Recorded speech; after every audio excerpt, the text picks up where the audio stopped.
I just want to thank everyone for being here today.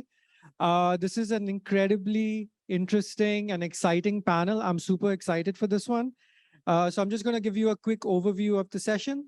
So this session is about migration narratives on social media, a little bit different from some of the other sessions that we're going to be looking at. The social media space has been growing enormously over the last 15 years and is usually for most people, it is the first place that they would go to share their opinions about some burning immigration issues. So I'm not going to go as far as to say that, some of these keyboard warriors that we're all very much acquainted with nowadays are changing the world in any sense, but they are definitely impacting the conversation with some real world implications. And some of the speakers here today are going to touch upon many of these implications. More importantly, they are engaged in the immigration dialogue, and we should also be listening to them. So I'm not going to take too much time away from the presenters. I know they have a lot to say. So without further ado, I would like to introduce them very briefly. So the first presenter for today is Dr. Mattias Ekman. He's coming to us from Stockholm University. Our second presenter is Dr. Anatoliy Gruzd, and he is from Toronto Metropolitan University. He's one of our own. And Dr. Bindi Shah will be our final presenter, and she's coming to us from University of Southampton. So after Bindi's presentation, we will do a round of questions.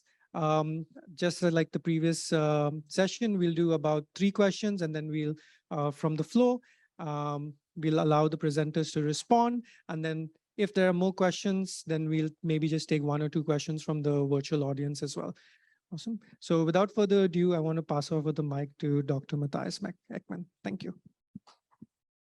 I just want to extend my gratitude to Anna and all the team here at TMU for this invitation. I'm honored to be here among such esteemed colleagues.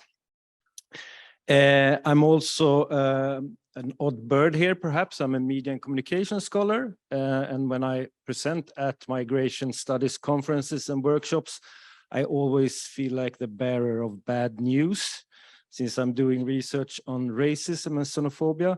But actually, the first panel introduced some of the strands and tendencies that we are witnessing online in a very nice way, of course, nice research way, not in any other way, so that I don't feel that alone here today. So my paper is actually a way of rounding up 10 or 12 years of research. This sounds a bit pretentious, it is in a way, in proposing a theoretical model for understanding digital racism online. And it's part of 2 research projects that have been evolved and directed in, and they called Interactive Racism in Swedish Online Media, Present Politics, and Immigration and the Normalization of Racism, which is the current one finishing this year. So I've been thinking a lot about how to understand the digital aspects of racism and xenophobia. And what distinguishes it, I mean, we know a lot about racism and xenophobia from sociological perspectives, psychology, and so forth. But what does the digital world add to racism and xenophobia? So I'm sorry for this image, but it actually, or these images, they actually captures a lot of these aspects that I'm going to talk about. So I've been thinking a lot about how to understand digital racism from various theoretical perspectives. And I've been very influenced by the British sociologist Sarah Ahmed and her work on affective networks or cultural politics of emotions.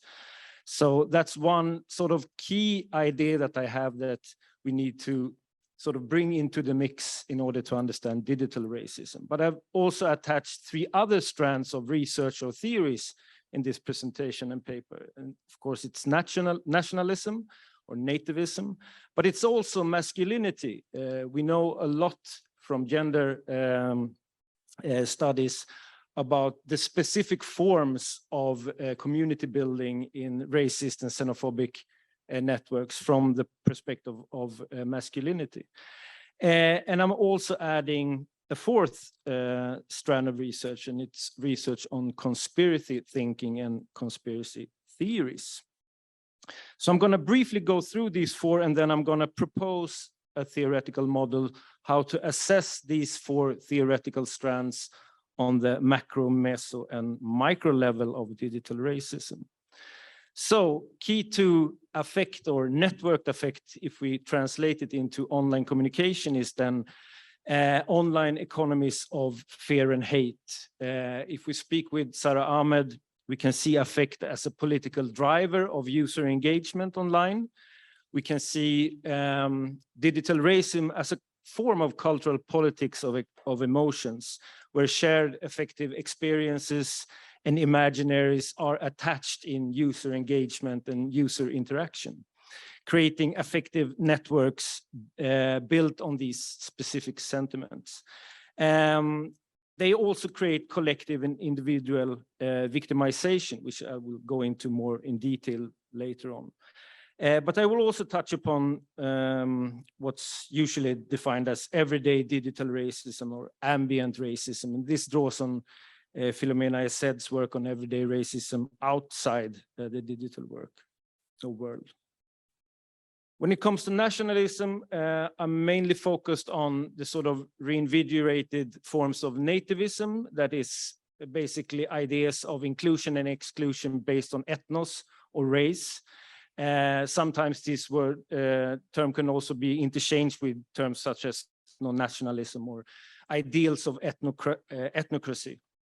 But I'm also interested in Roger Griffin's concepts of palingenesis, an idea of restored or reimagined nationalism or nation state that uses traces of history or actually myths of history in order to build an idea of a specific ethnic or racial nation. So we can go from sort of ideas of securitization of borders to ideas of existential threats towards nations. I will also talk a little bit about femo-nationalism, which is an idea that connects ostensibility or superficial feminism to nationalist projects. Basically an idea that white women are facing physical threats or violent threats from outside immigrants or inside minorities. And also here I will touch upon everyday banal or ambient expressions of inclusion and exclusion. So masculinity, what does masculinity bring to the table here? Well, it's about an idea that masculinity needs to be invigorated, a return to a natural or genuine masculinity as a response to a so-called crisis of masculinity. And this masculinity includes ideas of violence as protection, anti-feminism, and basically it boils down to a form of masculine identity politics. And on the meso level, then we will talk a little bit about the manosphere or the Männerbund, sometimes in the forms of vigilante groups that are fomented and organized online, and also about collective victimization and lone wolf terrorists. And finally, then, conspiracy thinking. Why should we bring in conspiracy thinking when we deal with digital racism? My argument is that a lot of communication online is centered around imaginaries or fantasies that are grounded in conspiracy thinking. And of course, the root here is anti-Semitic conspiracies as the sort of foundation. The most famous one is, of course, the Soros myth in Europe, that George Soros, the philanthrope and financial banker from Hungary, a Jew, finance immigration and facilitate immigration to Europe in order to sort of deteriorate national cultures and ethnos. And this is also expressed, as we heard in the former panel, in conspiracies such as the Great Replacement Theory or Islamization or Eurabia, which are versions of the same, or white genocide, which is a more neo-fascist version. but also in conspiracies of the deep state or in conspiracy networks such as the QAnon in the US, for example. And also here we will talk a little bit about lone wolf terrorists. So my model then, you don't have to read this slide, you can just listen, I will go through it. So the aim of this paper is to bring 4 strands of research together in order to provide a multi-theoretical framework for digital racism. So if we look at these at the macro, meso, and micro level, we can see that central to the understanding of digital racism on the macro level is the role of affect as a political driver of engagement. Speaking with Sarah Ahmed, then, digital racism need to be understood as a form of cultural politics of emotions, in which sentiments such as insecurity, fear, and hate drive user engagement, but more importantly, also works as element in a broader process of identity making and building. These processes create in-group solidarity and out-group hostility based on race, ethnicity, culture, religion, and so forth, depending on situation and context. They enable a politics of fear that creates objects and bodies of inclusion and exclusion. They are attached to nativists' ideas of ethnos or to discourses of securitization. So racism and nationalism or nativism reinforce each other through discourses of ethnical belonging, for example, in the online circulation of naturalized versions of historical pasts.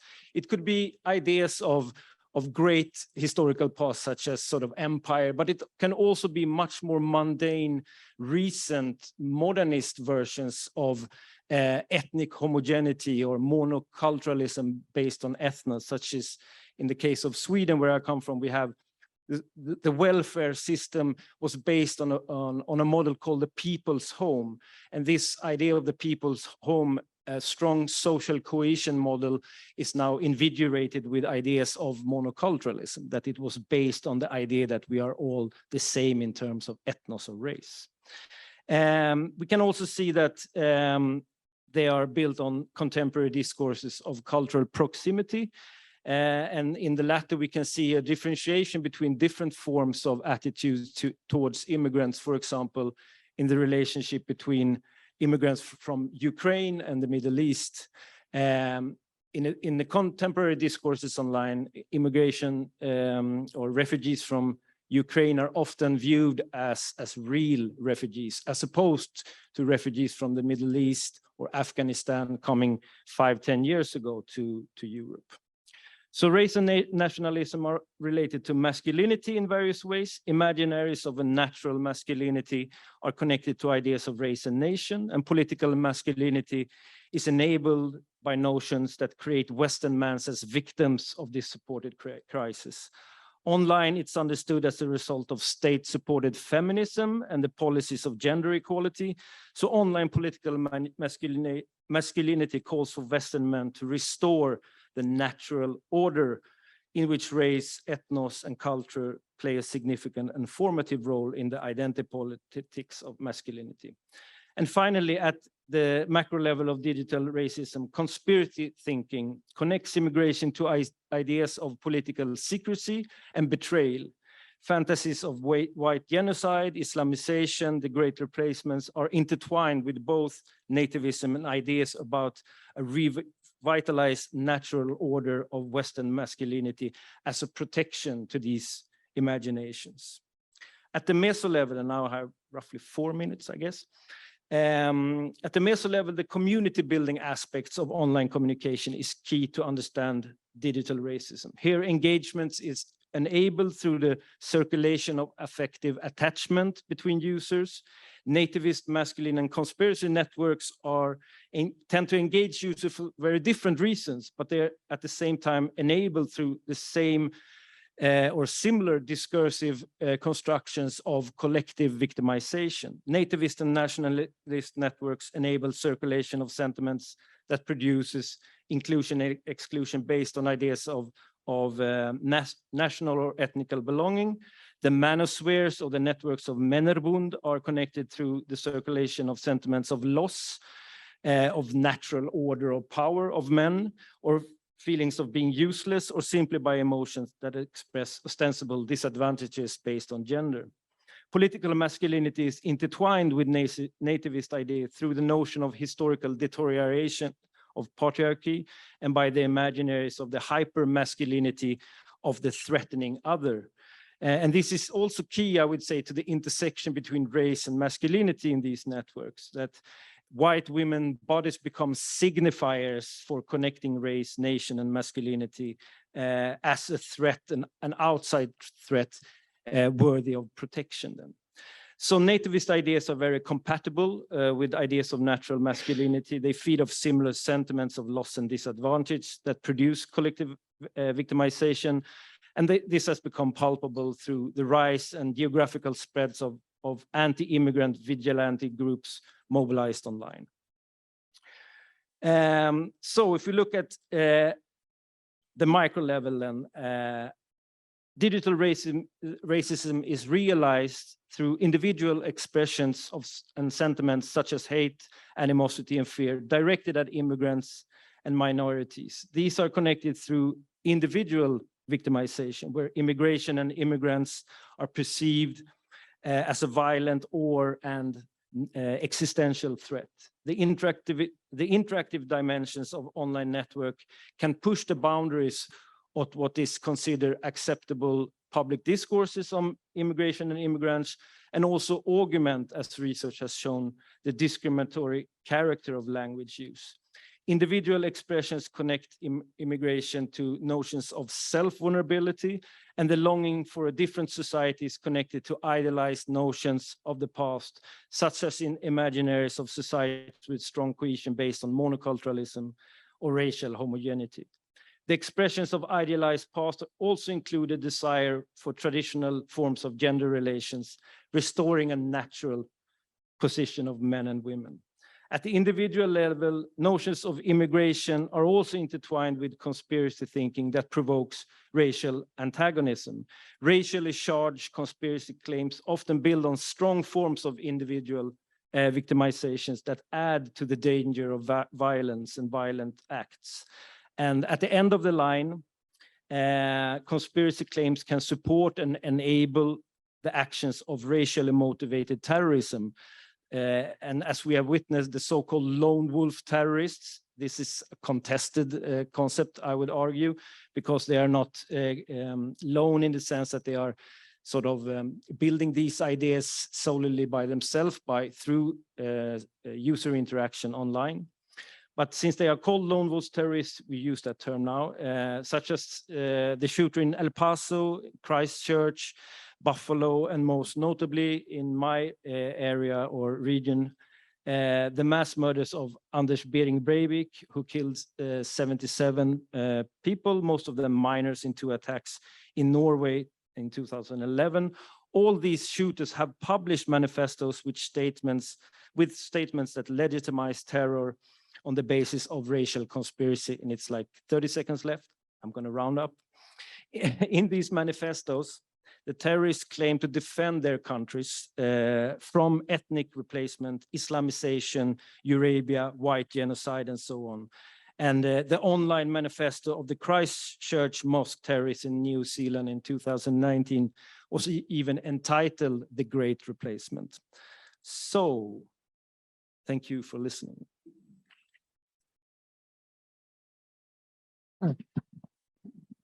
Thank you, Mattias, for that really interesting discussion of digital racism and providing us with a very succinct theoretical framework to think about this, especially now that we're interacting more and more with trolls every day. I think this is essential because now we know why they're doing it. Our next presenter is Anatoliy Gruzd. Go for it. All right. I think we're ready. So hi, everyone. I'm Anatoliy Gruzd. Didn't have to travel too far. I'm here at Toronto Metropolitan University. I'm a computational social scientist, and I'm a professor and Canada Research Chair at the Ted Rogers School of Management. The work I'm presenting today is part of a larger project at the Social Media Lab with my colleague and collaborator, Philip Mai. He's a co-director of the lab. And just a couple of words about the work we do in the lab, essentially studying how people and organizations use social media to collaborate, communicate, and share information, and sometimes misinformation. And the work in progress paper I'm presenting today is part of our larger initiative, where we're looking at propaganda, misinformation, and disinformation in the context of Russia's invasion of Ukraine. And so what we're noticing that the topic of immigration, refugees are quite often being used by state-sponsored information operation campaigns as a way to divide and introduce divisive topics into the Western world. Well, as we all know, refugees facing many challenges around the world, and unfortunately, they don't stop with the offline world. They often continue and being amplified in the online digital spaces. But what's more troubling that many of the issues that refugees are facing are sometimes actually being generated, developed, tested in the online spaces, as my colleague just mentioned during his presentation. So what we're interested essentially to study and to understand this trend, how those discussions about refugees are formed, especially discussions, anti-refugee, anti-immigrant discussions and narratives are formed online. Who are forming them? What's their purpose? And the idea would be to try to understand what are countermeasures we can develop to counter those narratives online and offline. The case study we're looking at today is specifically related to refugees from Ukraine. According to recent stats from the UN, there were over 8 million Ukrainians across Europe registered as refugees. And personally for me, 8 million is not just a number, because my family members are part of that statistic.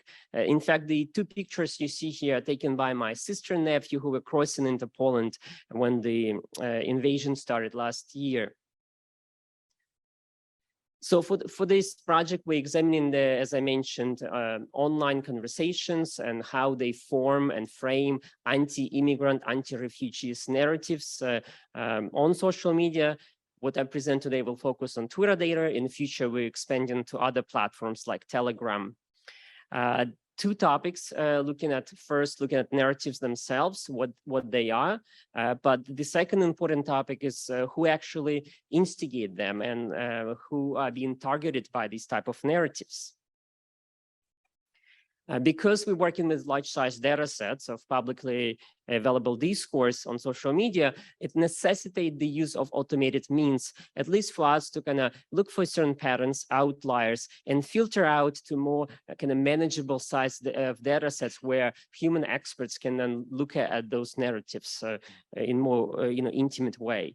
And so to analyze this larger volume of data and narrow it down, we use automated toxicity analysis facilitated by Google's Perspective API. It's an online service. It's a machine learning model, essentially, that's available to anybody, developers, but also researchers to analyze online discourse. And so the model essentially scores social media posts or any kind of text really on multiple dimensions that examine the level of toxicity in the language that being used in those messages.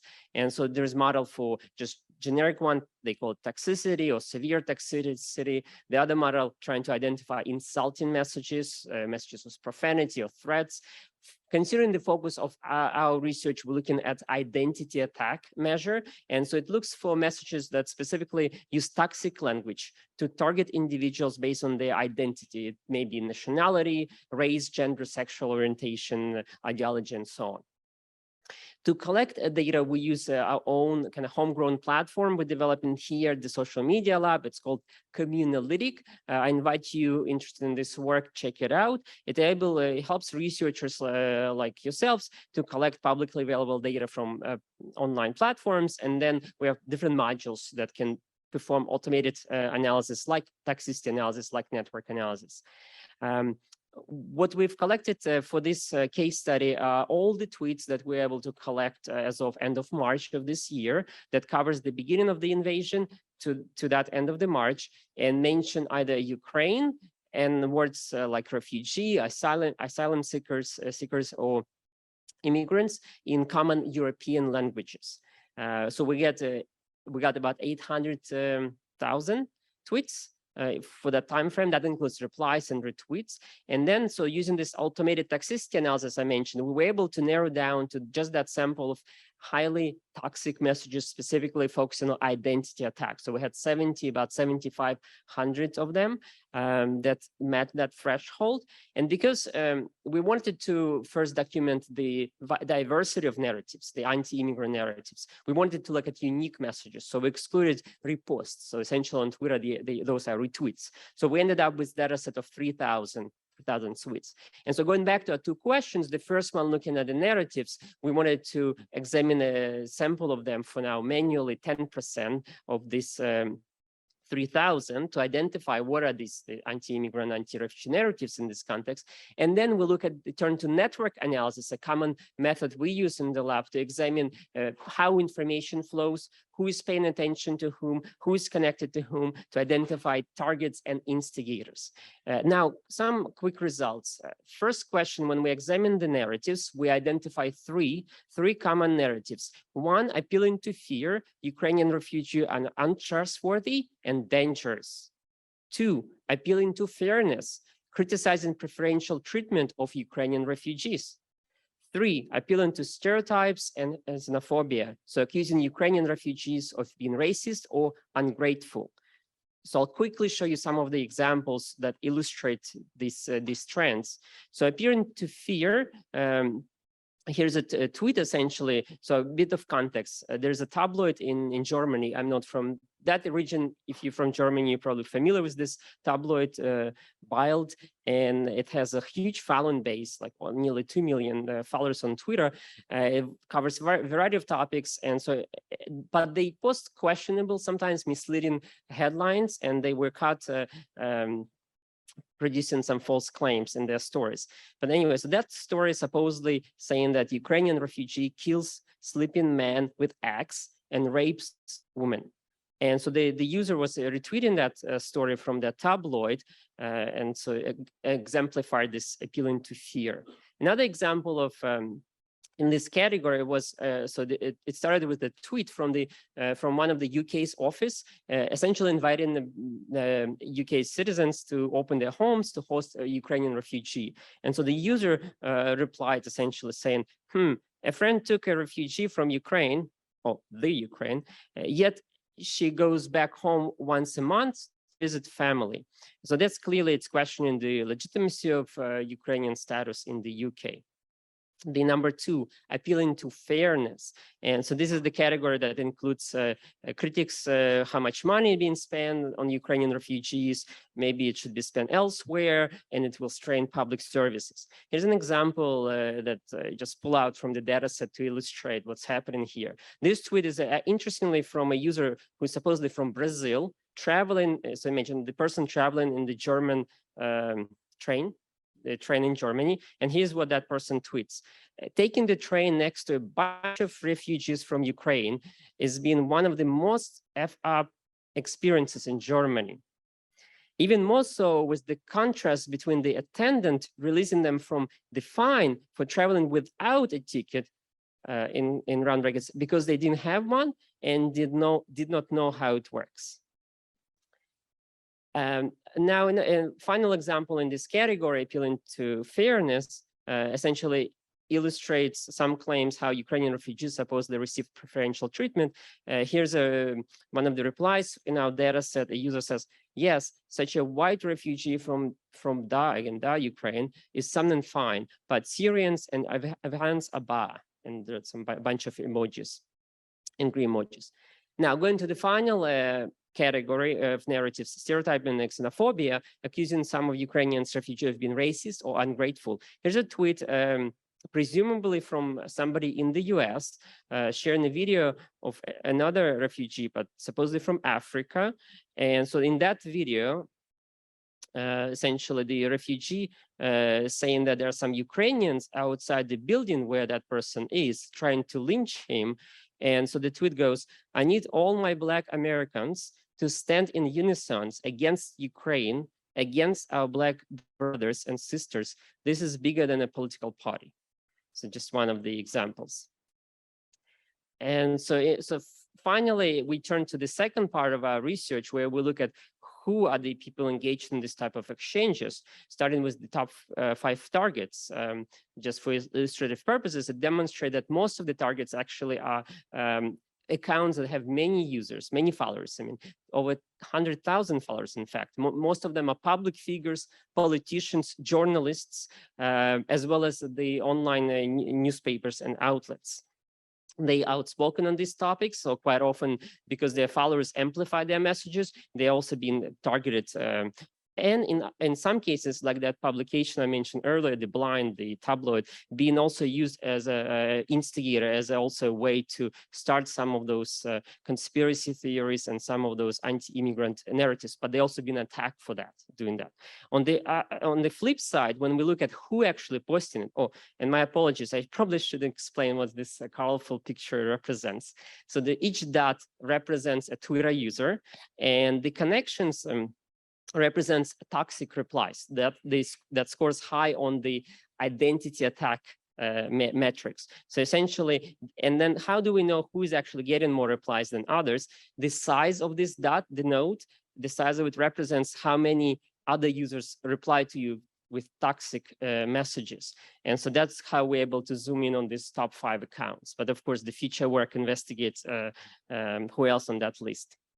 On the other hand, we can change the size of the node to represent how many messages are sent, toxic messages are sent to others, and that will help us to identify who are the instigators of this type of exchanges.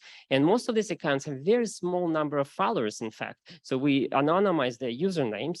They often, because they don't have a lot of followers, the common tactic would be to have the same message they want to share and repeat it many times, but send it to many different high-profile users to get their attention. The topics varies. Some were anti-refugee, anti-immigrants narratives. Some were criticizing Western government's support for refugees, not enough of it. Some actually questioned the stereotypical view of refugees as either good or bad, and debated the effects of having a large influx of refugees. So there's quite a range of them.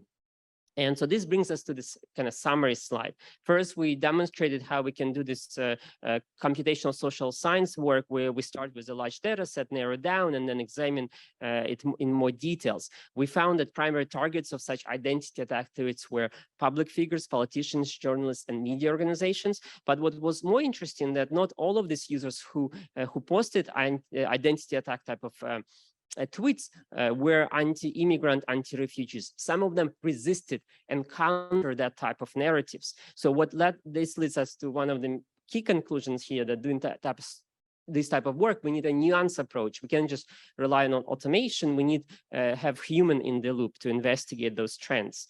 And interestingly, we don't know the answer, but many accounts in our networks were from Germany. Even though we had multiple different languages, it's true that Germany was one of the largest country recipient of Ukrainian refugees, but there may be some other trends. And if my colleagues here from Europe, I would love to chat with you during the break why you think that might be the case. Future work, we will explore other ways to analyze toxicity in the non-text communication, in images and videos, expand on languages. We have a wide range of languages included already, but the analyzer doesn't know how to work with Polish and Turkish, other common languages in Europe. So that's a study limitation. And like I've said, in the future, we're planning to expand on to other platforms, because the anti-immigrant, anti-refugee narratives, they don't stay in one platform. They propagate, they spread, they evolve, they travel from Twitter to Telegram, vice versa, to mainstream, to partisan sites, and so on. So thank you. I look forward to fruitful discussion, and I will end here.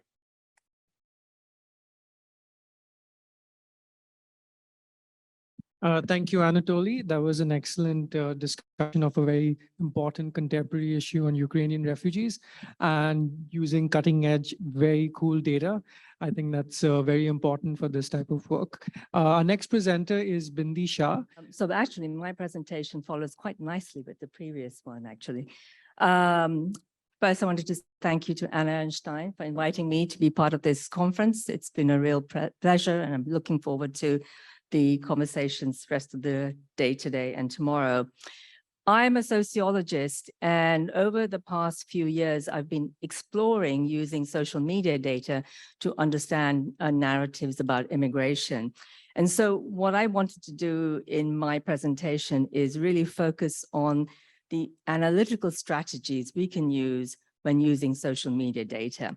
Specifically, what I want to do is illustrate how qualitative social scientists, such as myself, can perform data-driven but theoretically informed analyses to investigate migration narratives in big social media data. And such, as Anatoliy has illustrated, such analysis necessarily involves cross-disciplinary collaborations with computer scientists. So the context for my case study is the lifting of transitional controls, specifically work restrictions for Romanian and Bulgarian migrants in the UK on the 1st of January 2014. Leading up to this date, and for several years afterwards, heated and emotive debate had ensued about the impact of this new immigration from Eastern Europe. Discourses and images of the country being swamped by this new other proliferated, and this anti-immigration discourse was evident in mainstream British media and amongst some politicians. But I was interested in investigating whether a similar anti-immigration discourse prevailed on Twitter, or whether the platform also provided digital space to generate a sense of opposition and engage participation to challenge this emerging anti-immigration consensus.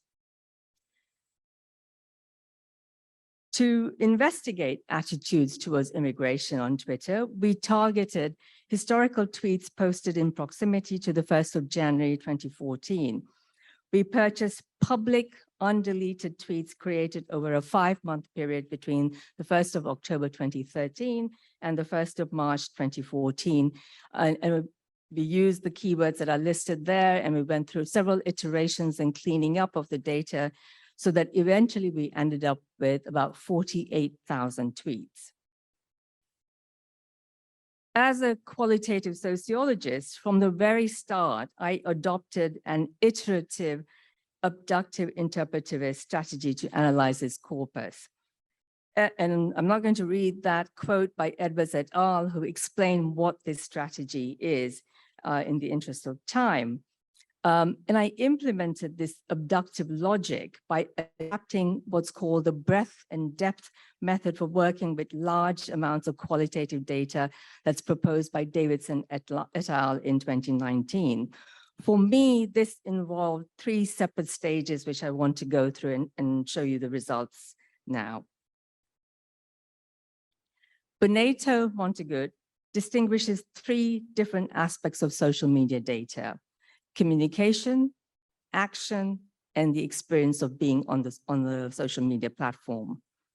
Analysis of any one of these aspects implies a distinctive ontological position or a view on the nature of social reality, and invites particular analytical strategies. So it was immediately clear to me that I needed to work with computer scientists to begin to make sense of this large data set. Computational methods facilitate analytical focus on the action aspects of Twitter data, which include retweets, @ mentions, and @ reply. One of the investigations that my co-researcher in this stage 1 produced was a social network analysis on all the Twitter accounts that had been retweeted. That's the figure 1 on the left. What this analysis revealed was the accounts that were influential in the migration conversation during the study period. And those are the large black blobs that you see in the middle of this figure. These accounts were mainly mainstream British media outlets from the right and the left of the political spectrum, a pro-migrant group, and a network of academics and practitioners facilitating research on the lived experiences of border control.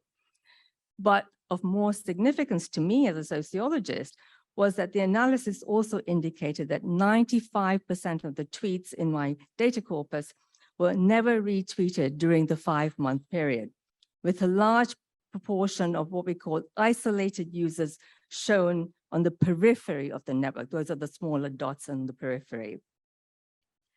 This led us to identify these isolated users as non-elites, or those with low digital capital as defined by Ignatow and Robinson. And this stage 1 breathwork prompted me to refine my initial research questions and led to the next stage in my abductive interpretive strategy.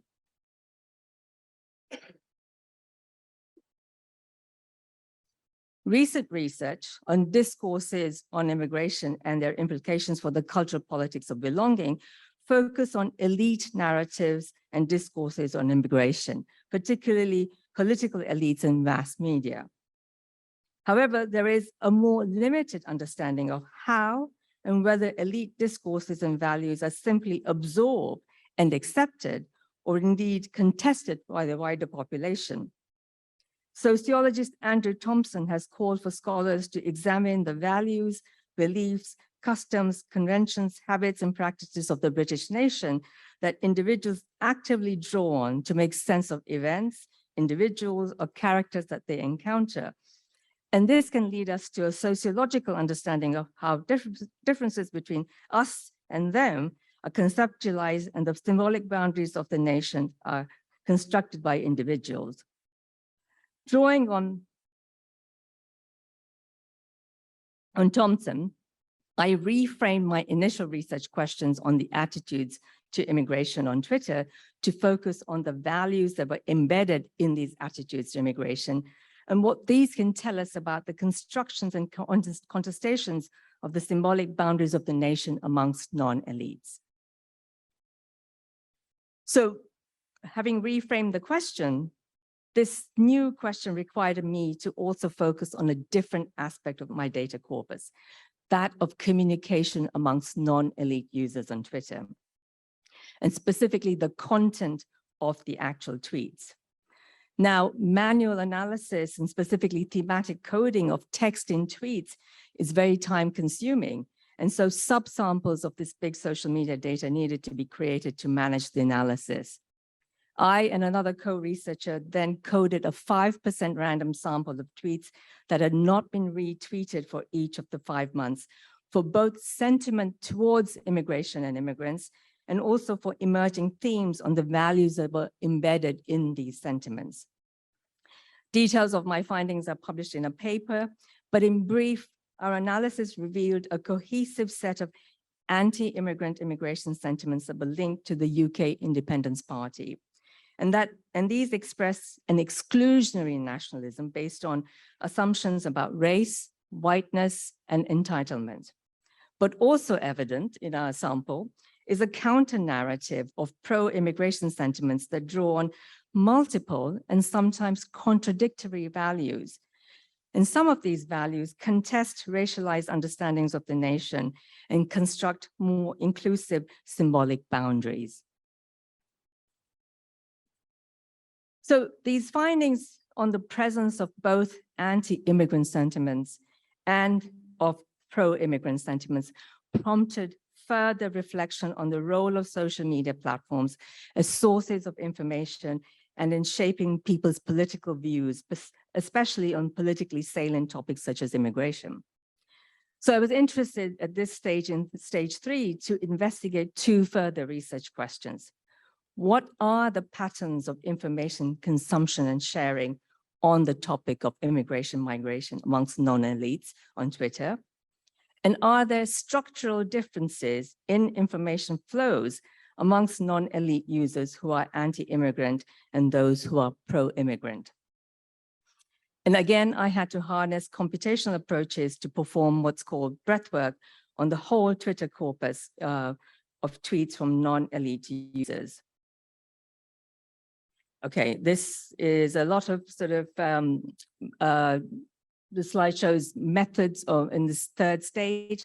I'm not going to go through it except to say that I had to draw on the skills of a computer scientist to perform natural language processing and machine learning to start analyzing these tweets to answer my 3rd research question, these 3rd round research questions. And I can talk about it in the Q&A if anyone's interested. I'm going to go through my findings for this 3rd stage. What this table shows that we found That the BBC was the most popular source consumed or shared on the topic of immigrants and immigration, but right-wing British media, broadsheets and tabloids were also present, as were left-leaning media sources, the Huffington Post and the Guardian. All in all, what this data indicated was that the mainstream news media continued to have a significant role in the public sphere. We looked at which political parties and politicians were mentioned in the tweets. And what this analysis showed was a significant proportion of the elites consumed and shared the views of right and far-right political parties. We looked at organizations, activists, and individuals that were mentioned in the tweets. And again, we found a larger proportion engaged with the views promoted by extreme far-right organizations, such as the English Defence League or other right-wing organizations, than with those promoting pro-immigrant or immigration views. To investigate whether there were structural differences in information flows, particularly consumption among non-elite users who are anti-immigrant and those who are pro-immigrant, we focus on hashtags, which is also part of communication on Twitter. And my co-researcher constructed these word clouds of the top 100 hashtags in the anti and the pro-immigration tweets. Of significance in these word clouds is that we see the hashtag immigration row, big immigration R, and also the hashtag benefits Britain and benefit street. These hashtags reference a debate on immigration that occurred on one of the UK's largest commercial television channels in 2014, and also reference a documentary, Benefits Britain, which followed the lives of those on welfare benefits living on a street in the city of Birmingham, which also aired in the same channel in 2014. We also see the BBC again and BBC QT. BBC QT is a BBC Question Time, a weekly topical debate program featuring politicians and personalities from the media, culture, and business. It has a live audience who pose questions. However, there are some differences between the two word clouds. One significant difference is that anti-immigration users are tagging UKIP to a greater extent with the hashtags UKIP in upper and lowercase, Nigel Farage, and Vote UKIP. And we also see hashtags linked to the English Defence League and the British National Party, which is a far-right political party in the UK. Pro-migration immigration users are also tagging UKIP and the EDL, though to a lesser extent. And this suggests that the pro-immigration users do follow and challenge these right-wing views. Finally, in the pro-immigration word cloud, we also see wider concerns with the public debate on immigration and the bill that was being debated in the UK Parliament in 2014 through hashtags such as racist, racism, ethnic profiling, migrant, migration, and the NHS. Overall, the word clouds indicate that non-elite users are consuming and sharing information and news on immigration from a wide range of online and offline sources, confirming what communication scholar Dubois and Blanks argue, that we need to examine the entire media environment that people are exposed to. The final element of the analysis to investigate whether there are structural differences in the information flows looked at action in the form of @mentions in our tweets. Users who are frequently @mentioned or retweeted are likely to be at the center of dense networks, as we've seen, and therefore likely to have influence. What these two figures show is the distribution of degrees of centrality for accounts that were most highly mentioned in both the anti-immigrant and the pro-immigrant tweets. What we see here is that for non-elites expressing anti-immigrant sentiments, besides influencers in the entertainment industry, which might surprise some people, the next most influential is the UK Independence Party, either through the party itself or individuals within the party, or through UKIP views expressed in media such as the Mail Online or the Telegraph.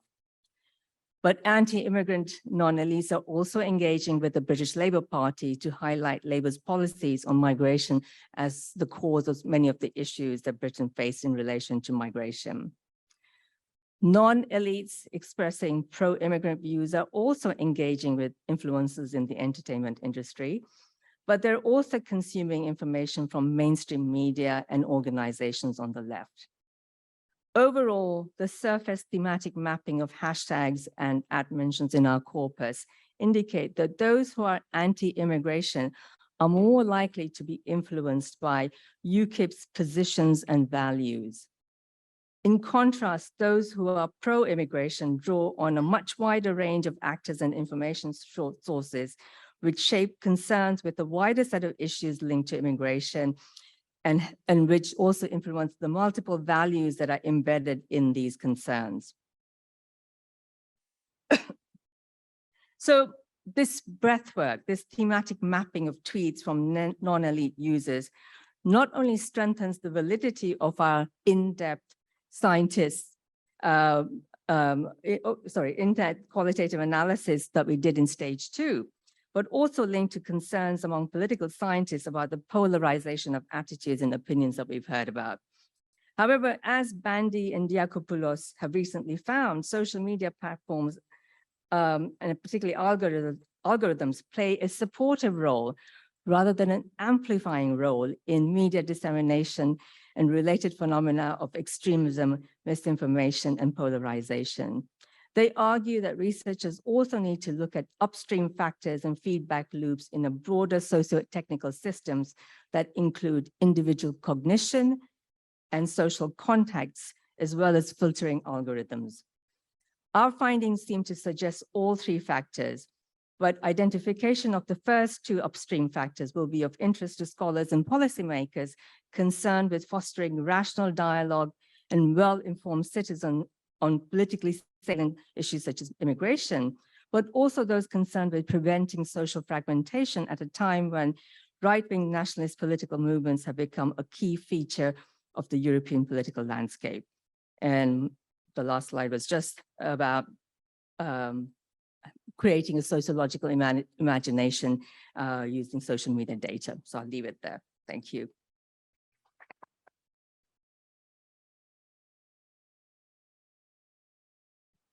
Thank you, Bindi. That was a very interesting presentation. Thank you for your reflection on the data and the methods of using social media data in your research, and also for the very expansive work on the non-elites in that space. So we're going to open up the floor for questions. So if there are any questions, okay, so there's one question over there. And we'll take about 3 questions, one more here, and from Anna.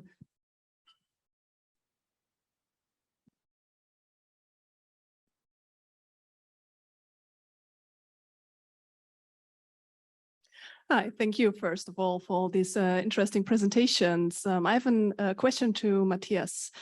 Thank you for your presentation. I think it was a really precise description of what we're seeing on social media today in Europe, but also everywhere.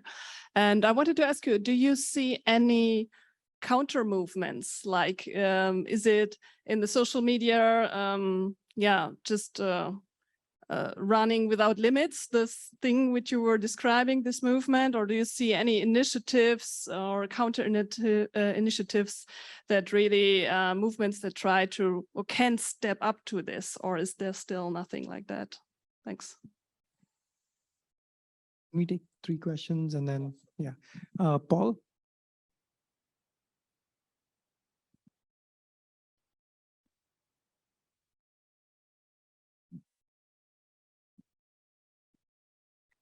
Thank you for 3 very interesting presentations. A specific question to you, Bindi. What I didn't get a sense of was time specific. So I assumed through Brexit, you had an intensification of nationalist, including exclusive nationalist views, but it seemed to stay fairly flat. And then to all 3 of you, knowing what we know, what your data has shown us, what do we do?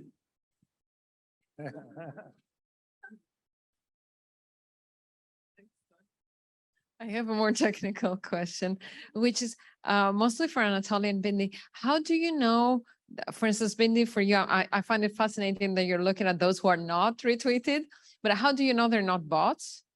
And that was the same question to you, Anatoly, from the other side. How do you know? Because we all retweet, I retweet a lot all the time, but how do you know some of those are not bots?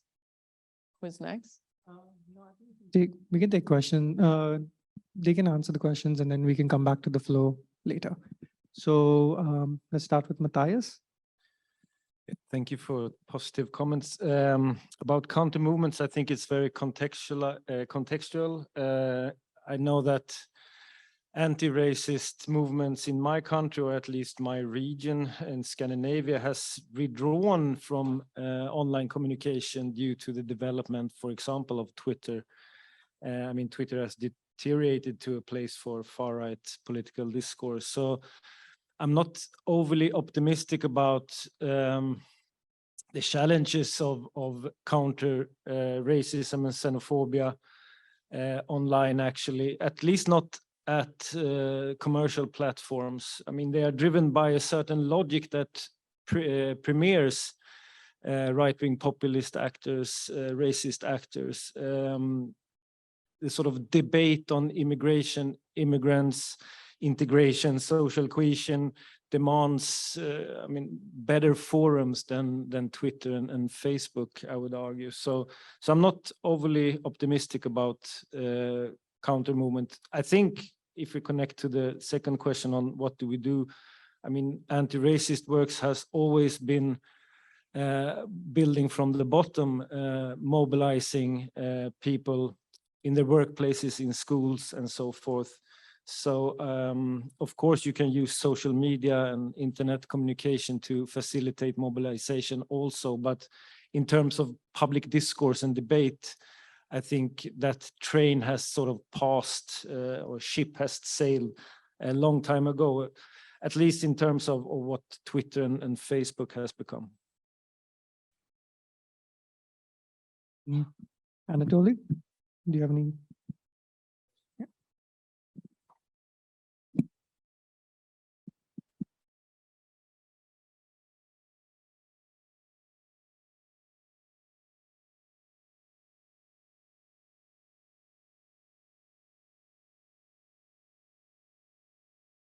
Okay. 1, 2, 3. Yes. Okay. First, to the time specificness of nationalism. I think that nationalism has not been flat. It's actually in the UK, it's actually been increasing. And we see that in the anti-immigration bills that have been going through Parliament since 2014. We see that in the media narratives about asylum seekers crossing the channel. There was obviously an outpouring of welcome for Ukrainian refugees, but what will be interesting is to look at social media and look at and interview people, because 6 months on now, a lot of the families who became host families are finding that this is a difficult journey to go through for both the host families and the refugees, and there's no government support for what next. So I actually think that nationalism has actually increased in the UK, and previous efforts to sort of create a kind of civic nationalism seem to have gone out of the window at the moment, that politicians were involved in. So I don't know if that answers your question or not, but it's definitely increased. In terms of the presence of bots, yes, absolutely. That is something that we need to be aware of. And in the breadth work using computational sociology methods, it's more difficult, I think, to distinguish between bots and real users. But we, in the depth work, in the second stage, which was, doing that kind of manual coding that we did, we were able to actually sort of identify if there were bots or not, and look at the text itself to understand what themes and narratives were emerging in these tweets. And so it was possible to do it in the kind of manual analysis that as we do as qualitative sociologists. But I do think that that is an issue when we're using computational sociology, in the breath work. Yeah. Mhm. So I'll start maybe also with, yes, no? I need to know. Yes. Yes, I'll start with the but question. How do we detect them? So there are certainly machine learning models that can estimate how likely a particular social media account is automated or not, but they tend to be not very reliable. And so when we study the variety of narratives, anti-immigration narratives, anti-refugee narratives, there's one school of thought that it doesn't matter who generated them, because if they got attention, they are playing a key role in this discursive space. They're influencing potentially people's opinions and online communities. So we can say, okay, it doesn't matter whether it was bot or not. That's a prevalent narrative.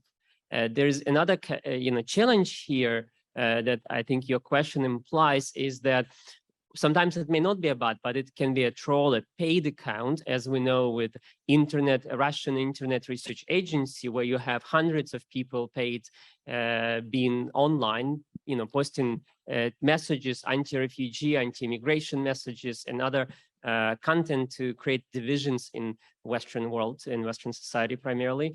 Other countries like China, Iran engage in those practices.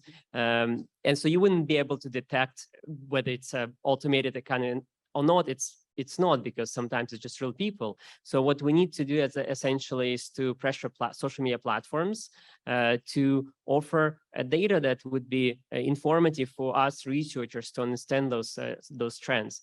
One example of successful data set sharing of that nature was Twitter effort to create this information operation data set, where they would compile and deplatform accounts that they detected are part of state-sponsored, either Russian, Chinese, Iranian, or other countries' state-sponsored campaigns. They isolated the data set, and then they shared it with researchers for further analysis.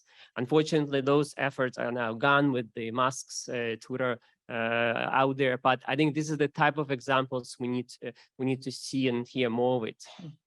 So that's about bots. Then the big question, gosh, how many minutes we have? What do we do about it? So, well, first we're trying to map out what's out there. What are those anti-immigration, anti-refugee narratives? Because to try to develop a countermeasures to have a more informed discussions, you need to know what's out there, what sticks. How do you know what to address if you don't know what you're addressing?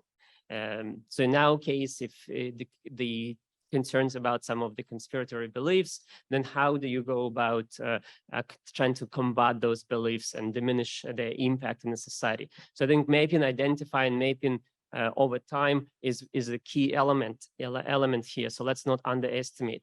Then when we look at who is being targeted, the top people being targeted with type of identity attacks, many of them are politicians, pro-immigration, pro-refugee politicians. They are outspoken there. How can we protect that type of speech, that those people are not antagonized, they are not being harassed and attacked online, and essentially leaving that space and stopping speaking out for those pro-refugee and pro-immigrant, talks. So there are many dimensions we can look at it. I think that's a good discussion to keep in mind for all of our sessions today and tomorrow.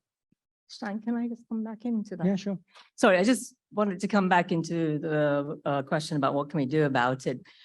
What I try to show in my presentation is that people are not just influenced with what's going on social media. They're also listening to television. They're also engaging with online news. They may be engaging with face-to-face conversations, and that's all being fed into the tweets and other platforms as well. So we've got to keep that in mind, that it's not just social media, it is the wider media ecosystem that is feeding these opinions and attitudes. The second point that I wanted to make was that in the last slide, I briefly mentioned those upstream factors such as individual cognition. And that speaks to doing a lot more education around media literacy in terms of identifying what's fake news, what's the truth, and so on. So that's one element. And the other upstream factor is the social context in which the users are engaged in, other groups and friends and so on. And so all of these, in terms of policy development, in education, particularly policy development, we've got to keep all of these in mind, that it's not just what's going on social media, it's the wider society that's feeding into what we see on social media. Great, thank you. If there are any more questions from the floor? Okay, so one here. And one at the back. Yeah, go ahead. Okay. You have the mic. Hi there. Can you hear me? Yeah. Okay, great. Hi, name is Karen. What's happening? Get up. Okay. Hi, everybody. My name is Karen. I go by she, her, or they, them pronouns. I have a question concerning digital equity. I'm wondering, I recognize that much of the world's population does not have access to internet, and I'm wondering if that's been accounted for within the scope of your research or research background, and if so, how? Thanks. Thank you. Binod? Okay. Binod Kadria. Well, I think it's a fascinating session today. What I find common in all the three presentations is that they all deal with new frontiers of methodology in migration research. And particularly, I'm intrigued by Mattias' presentation and his threefold classification of levels, micro, meso, and macro level. But the question that comes to mind is that they are not mutually exclusive, because micro is more a part of macro, and meso is a different category altogether. So when we come to, racism, digital racism, then it is confined to the boundaries of the nation in terms of micro, meso, and macro levels. But today's world, we find that it crosses the border. There is what I would call supranational racialism is also involved. So where does that figure in your model? We can take these two questions. I think the first question on digital equity, anyone can jump in. I can quickly comment, Karen. Thank you for your question about digital inequities. We're not directly studying that phenomenon. It is quite important, as you mentioned, but indirectly we can say that what happens online doesn't stay online. That's an established fact. So unfortunately, a lot of these dangerous narratives that they formed online, there's a spillover effect. So even if people are not on the internet, they can be impacted, sadly. So I think it's always good to start at the source. So if those dangerous narratives, like I like the comment about lone wolf comment, Mattias, you mentioned earlier, those are not lone wolves. Those narratives idea starts somewhere, and often it's now online. Right. I think that's a really important question about digital equity. And I think one of the things that the way I've accounted for it is that the claims that we can make when using social media data. We cannot make claims that the views that are on social media are what we will see in the wider population, as you say, because everybody is on social media. Not everybody's on Twitter. There are specific demographics that are on Twitter, on Instagram, on Reddit, and so on. So I think we've got to be careful about the claims that we can make. The other point that I would make in response is that future studies that use social media data, one of the things that we've got to think about methodologically is to include multiple methodologies. So for instance, traditional social science, interviewing, focus groups, and so on, and combine that with what's going on in social media data to enable to access views and attitudes and narratives amongst groups of people who are not on social media data. So, this is not, it's intriguing and it's exploratory and new frontiers, but, we've got to go back and hold on to our traditional social science questions and methodologies as well. Yeah, great. So just my own 2 cents into that on the digital equity aspect of it, it's also the fact that, yes, there are people who don't have access to digital devices, they don't have access to the internet, but there are also people that might have access to those things, but don't have access to a podium. And then Twitter allows you to have that podium. So then digital equity switches a little bit from not having digital access, but also some equity for people who don't normally have that place to talk. Yeah. So, Mattias, sorry. No problem. Yeah, thanks for the question. I think that when you look at the macro level of how digital racism is organized, particularly from a political perspective. If we look at nationalist movements in Europe, for example, they are very international in their character. They are cooperating with both, I mean, politically, but also in terms of communication with other actors in places around the world. So I think that the question of nationalism becomes interesting when you see that the nationalist movements in Europe are very transnational in a sense.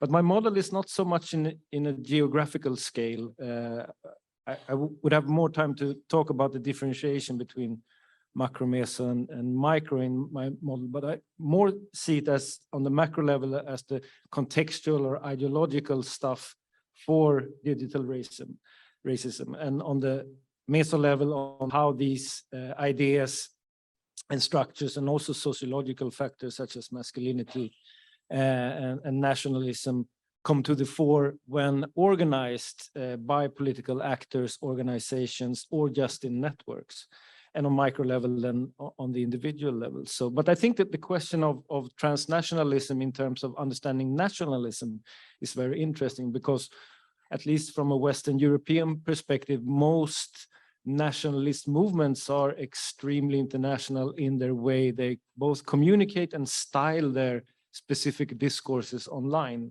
For example, the sort of Noël d'Oitrois from France, which spread to Germany, which spread to Scandinavia, and has linkage to the UK and so forth. So I think that the questions of borders when talking about nationalism as a discourse of political project is obsolete in that sense.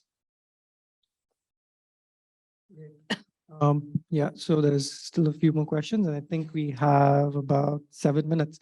So John, there's a question in the back, and you as well. Thanks for a great panel and some really fantastic insights that you've shared.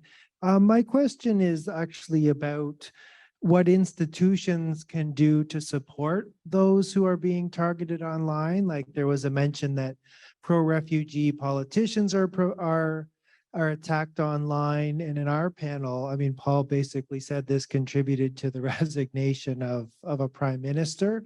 But I'm thinking even on a smaller level about, say, universities, for example, how they can support scholars, educators, and activists, particularly women and racialized persons, of course, so that they can feel at least some support to advance progressive counter narratives. Like I think at the Canadian Political Science Association, there's a panel or two coming up on how people are being treated as educators on social media. So I'm wondering, and this of course really impacts these wider debates. So if you have any thoughts or recommendations as how we can support these more progressive voices.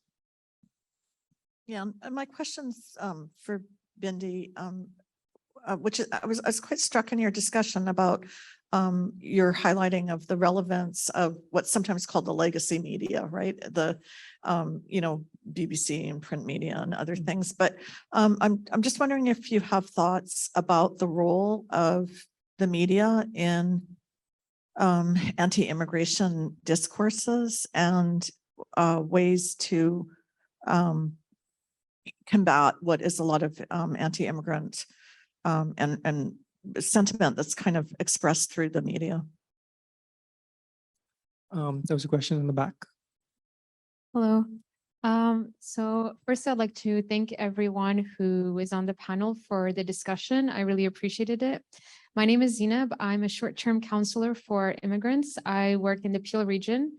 And I just had a question for Mattias, who spoke about the intersection between masculinity and anti-immigrant. There's an orange alert. I think we can. It's a test alert, so it's not the real alarm. Okay. Okay. Yeah, you can continue with your question. Yeah. So, or was I? So, yeah, masculinity. So I just had a question for you, Mattias, because you spoke about the intersection between masculinity and, antisocial behavior online. And I interpreted perhaps that you were saying it's a bit like you use the term like collective victimization or masculinity crisis, but on the front lines, working as a counselor with immigrants, I would say that many men actually do express that they are experiencing a sense of, challenges with their masculinity, right? Many immigrants, male immigrants in Canada, like sometimes they refuse to go back home out of or to connect with their children because they cannot provide, or other challenges that men experience in terms of masculinity. And so my question is, like, did you in collecting the data for your research, did you interview men who are self-proclaimed like lone wolves or incels, or who claim to have challenges with their masculinity? And how did those narratives enter your research? Because Thanks. There's actually one more question from the virtual audience. Nevin? So is there a role for the government to set the tone for a more positive discourse on migration? Could you repeat the question, please? Is there a role for the government to set a more positive discourse on migration? Thanks. So who would like to go first? I see it. I can jump in quickly. Yeah, totally. Take one question that you mentioned about how do we, protect, let's say, pro-refugee politicians in online spaces. I think you alluded to the fact that it's a systemic institutional problem, that social media communication, it always feels like add-on. It's like a not necessary, it's optional. So it ranges, so essentially it's on you as a politician or other, on you as, you individual to take on this role. And of course, platform, we know they don't protect individual users. They don't provide enough of the tools that can make them feel safer by, let's say, de-emphasizing, de-amplifying some of those toxic messages. So the solution could range from making sure institutions budget training, financial support, technical support, cybersecurity support for the individuals and the organizations who are mandated to or expected to be online. Institutions should treat online spaces as they are, very important spaces where a lot of narratives, as we see, are built, redefined, policies are debated, discussed, so it cannot be like measured halfway. What also comes to mind, the other range of this is where institution, like some of our Canadian government offices, immigration offices, would set up the social media presence. And I'm thinking about the work of my colleague at McMaster, Maria Gwintova. So she looked at some of those official accounts, immigration offices, and they set up this space, but they let it be. And people come to those like Facebook groups, let's say, and post comments that spread misinformation about refugees. So it's like half measures. So the space was created by official department, immigration-related department, but then it was let alone, no moderation, nothing's happening. And now they provided actually the platform for those anti-immigration and misinformation to propagate. So this is a kind of systemic problem, so I'm glad you're raising that issue. Thank you. Yeah, I can just add to that question also that there's an interesting discussion among governance scholars about proposing alternative governance models for platforms rather than the models that are imposed now, such as on Facebook, for example. So research on hate speech on social media platforms are proposing alternative governance models that could be used in order to make these spaces at least less racist and xenophobic. Because today, the commercial governance models, they don't distinguish between, for example, implicit racist comments. I mean, all these aspects that are part of internet culture that evades moderators and governance practices need to be dealt with in some way. In the terms of the question of masculinity, I mean, it's a specific form of masculinity that have been researched, the construction of masculinity within anti-immigration and racist networks. And I'm drawing a lot of on research from Michael Kimball, for example, the American masculinity scholar, but also from recent works done on political masculinity in Europe. For example, Kaiser's book who came out 2 years ago called Political Masculinity. So it's not a general idea of masculinity. Of course, there are probably crises of masculinity all around the world in various contexts. But I would say that the specific construction of white or Western masculinity in these contexts are, I think, key to understand self-victimization and collective victimization among anti-immigrant and racist actors online.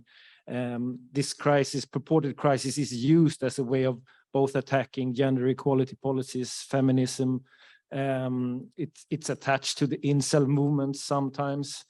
And if you look at the sort of lone wolf terrorists, their manifestos are also filled with a lot of masculinity discourse in various ways. So there is an intersection empirically between anti-immigration, nationalist and masculinity discourses. So that's why. But I have no sort of ambition to clear if there is a crisis of masculinity elsewhere. It's just in these specific contexts that I've researched it. Bindi, Thank the last word. I'll take the last question that was online about the role of government and also your question about the role of media. Absolutely, there's a role for government to set a more positive narrative on immigration.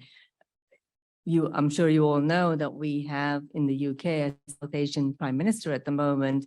And, you know, if anyone expected his positionality to reflect in a more pro-immigration discourse, well, we were all very wrong then. You know, he's now leading the most anti-immigrant policies. You know, there are also, I mean, I don't know what his personal views are, but he, you know, that's what he's leading.